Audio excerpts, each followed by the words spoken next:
is the time to be signing up for Mississippi Live Weather Call to let you know if you're in that danger zone. It will call you if you're there. The QR code you see there on the screen, again, it's personalized tornado, severe thunderstorm, and flash flood emergency. It will let you know in those cases, hey, if those are something that you could be vulnerable to. So it does have a cost, because making phone calls has a cost, unfortunately. That's just the reality of the reason why we still all pay for a cell phone bill, right? Looking up again, that's just a big old mass of every kind of precipitation up there closer to Memphis. You can kind of see behind me there.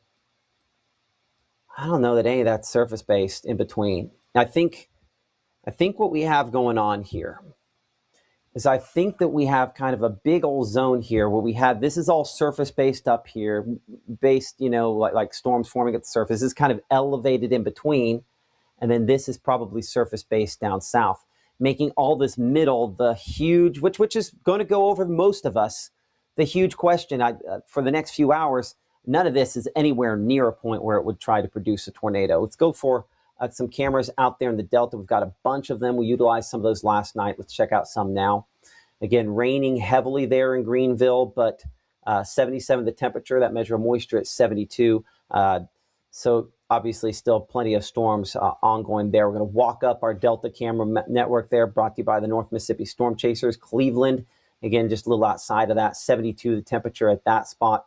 Winds out of the southwest, still kind of moving around that camera just a little bit as we look back toward showers and thunderstorms back toward the Delta. Shelby coming in 72 over 79 as well, again, in some of those showers. So these don't look particularly interesting. And unlike last night where we had these low precipitation supercells trying to kick out hail, tonight, that's not necessarily the case. Clarksdale, it's just a heavy rainfall. We look at the bridge there over top of the Mississippi River out there in Helena, Arkansas.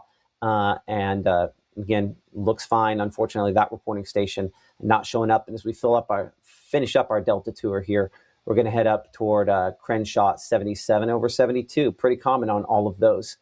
So I'm going to bring up Gabe's computer here behind the scenes and kind of look at what he has. So what I'm seeing there, again, a lot of upper 60s. Hard to still read those temperatures on that, unfortunately, versus the mid 80s. So this is kind of, I don't think this has any clear answers for us other than the fact that where there hasn't been the rain, temperatures have made in the 80s, and where there has been, it's been more low 70s.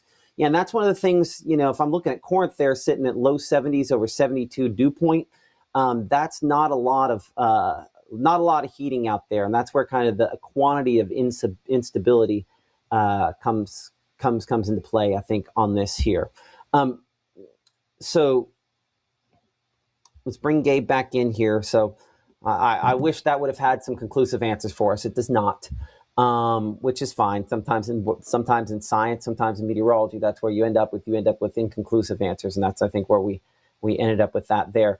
But I think the main headline I'm thinking at this point here is that at least all these showers we have right now are not surface-based. Everything that we're looking at here from Greenwood, the Chula, all this back here is not surface-based.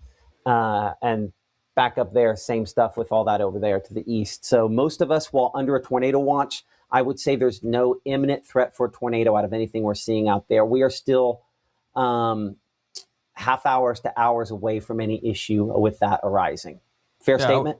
I would agree. And one of the things that I was looking at yesterday, comparing soundings for today's event compared to yesterday's event, is also those cloud bases. And bases matter in this case because that's the distance that the tornado would have to travel to reach all the way to the surface and thus produce a damaging tornado. So the higher those LCLs are, that cloud base, the lower that likelihood is. And so with today's event, a little bit more of those elevated surface bases, and that, I think, limits our potential as well. So there is a tornado watch, that is for sure.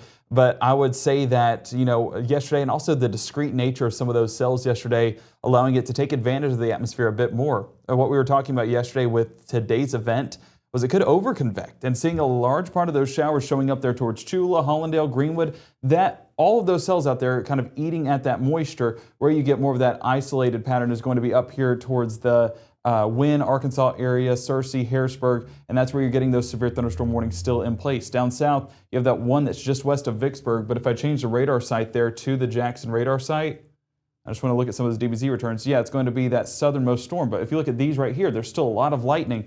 But if we're actually talking about, where the storms should be the most significant, it's right along that leading edge as you get some of those storms beginning to jut out. But overall, when you have a lot of action happening, that's all eating at that energy that's in play. And we have a lot of energy, all things considered, looking at that satellite imagery. But, hopefully it's an over-convective situation where we just get a lot of heavy showers rather than those individual cells that produce not only the strong winds, but potentially a tornado as well. So something to watch for. This one down there towards Vicksburg, of course, stands out because you don't really have much action underneath it, so it's able to ingest that energy directly into that cell. And then this one up here towards Memphis that we were looking at just a moment ago, are just going to be moving through potentially DeSoto County if it does go on the southern fringe right there.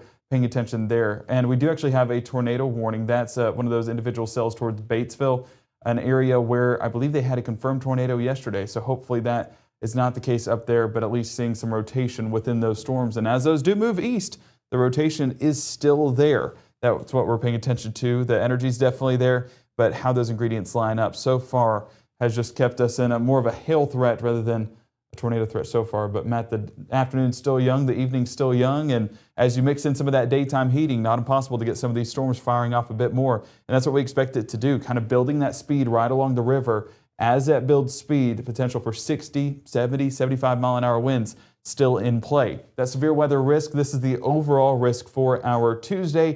You can see that level 3 threat encompassing a large part of North Mississippi, with level 2 for the rest of us in the far northeast corner.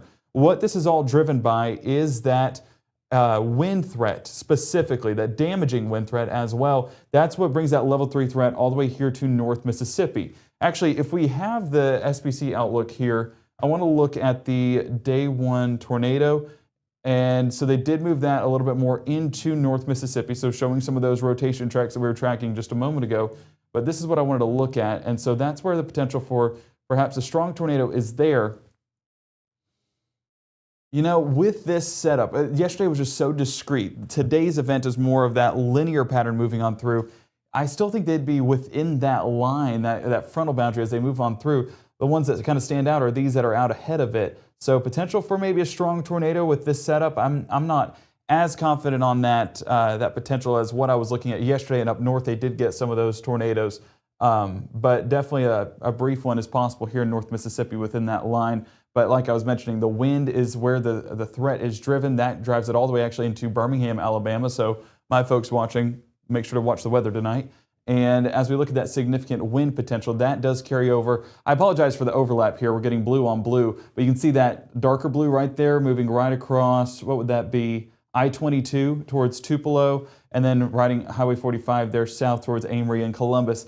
Out there and west is what we're watching for some of those stronger wind gusts. And you see on our scale up here, up to 75 miles an hour. That's where we reach damaging or destructive winds here in North Mississippi potentially. And as these do move into North Mississippi, where that potential does arise. So Matt, a busy afternoon, unfortunately, again here in North Mississippi. It is late April, so it is kind of our time of year to be getting some of those rain chances, storm chances, and strong storm chances. So it's just that 'tis the season at this point, unfortunately. It is. So what we're going to do is I think we're going to send you back to the 24-hour channel here for a little bit. I don't think we need to be nonstop live with this at this point, as we're still kind of watching and waiting. If one of these storms gets to the point it starts producing severe weather, we'll give you updates here as we continue to kind of track this storm potential in there over the course of the next few hours. Our next live broadcast, if for whatever reason we don't reach that threshold, is coming up at 5 p.m. I think it's probable that we will end up live before that point in time there. But you can, of course, check us out for the latest